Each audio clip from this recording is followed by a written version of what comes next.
కారం రంగు రుచితో ఉంటుంది. ఆచి మిరపపొడి అదరగొట్టే కారం రంగు రుచి. అగ్రిగోల్డ్ బాధితులకు గుడ్ న్యూస్. దశాబ్దాల పోరాటానికి త్వరలోనే న్యాయం జరగనుంది. కడుపు కట్టుకొని కూడబెట్టుకున్న సొమ్ము మళ్లీ తిరిగిచ్చేందుకు సర్వం సిద్ధమవుతోంది.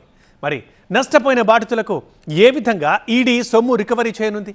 దీనికి ప్రభుత్వ కార్యాచరణ ఎలా ఉండబోతోంది?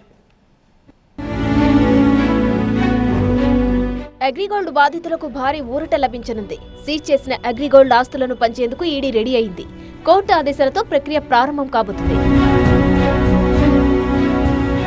గత నెలలో ఈడీ మనీ లాండరింగ్ నిరోధక చట్టం PMLA 2002 సెక్షన్ 88 కింద PMLA ప్రత్యేక కోర్టులో పిటిషన్ దాఖలు చేసింది. పిటిషన్లో అటాచ్ చేసిన స్థిర చర ఆస్తులను ఆంధ్రప్రదేశ్ CIDకి విడుదల చేసి బాధితులకు తిరిగి అప్పగించాలని కోరింది.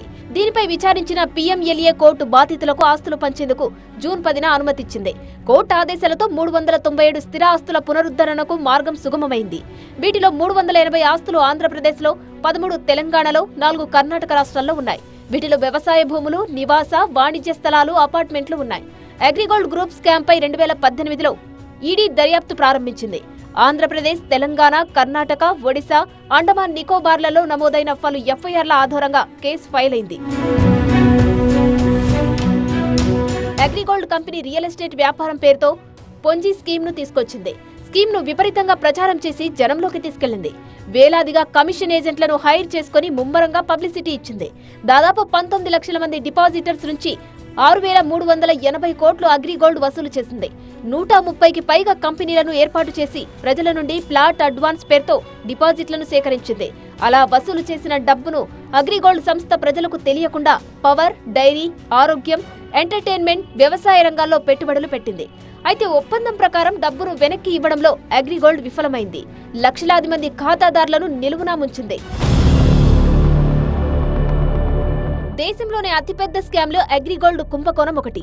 దీనిపై విచారణకు దిగిన ఈడీ దర్యాప్తులో భాగంగా దాదాపు 4,141 కోట్ల విలువైన స్థిర చర ఆస్తులను అటాచ్ చేసింది. 2020 డిసెంబర్లో అవ్వ వెంకటరామారావు, అవ్వ శేషు నారాయణరావు, అవ్వ హేమ సుందర వరప్రసాద్ ను అరెస్టు చేసింది. 2021 ఫిబ్రవరిలో 14 మందిపై ప్రత్యేక PMLA కోర్టులో అభియోగ పత్రం దాఖలు చేసింది. 2024 మార్చిలో మరో 22 మందిపై సప్లిమెంటరీ ఛార్జిషీట్ సమర్పించింది. ఏళ్ల తరబడి బాధితులు న్యాయం కోసం కోర్టుల చుట్టూరా తిరిగారు, ఆందోళనలు చేశారు. ఎటకేలకు న్యాయం జరగనుంది. సీజ్ చేసిన సమయంలో అగ్రిగోల్డ్ ఆస్తుల విలువ 3,950 కోట్లు.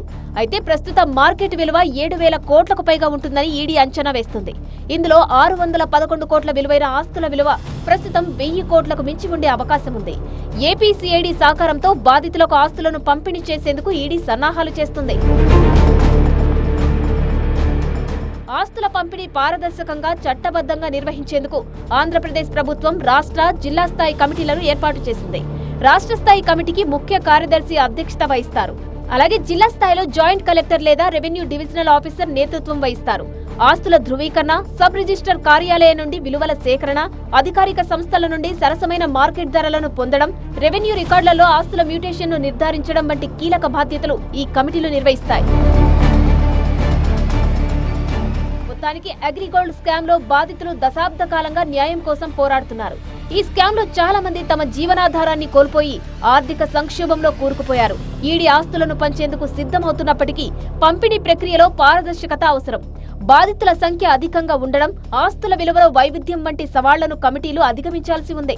అయితే ఈడీ, రాష్ట్ర ప్రభుత్వం సమన్వయంతో పనిచేసి బాధితులకు సత్వర న్యాయం అందించేందుకు సిద్ధమవుతున్నాయి.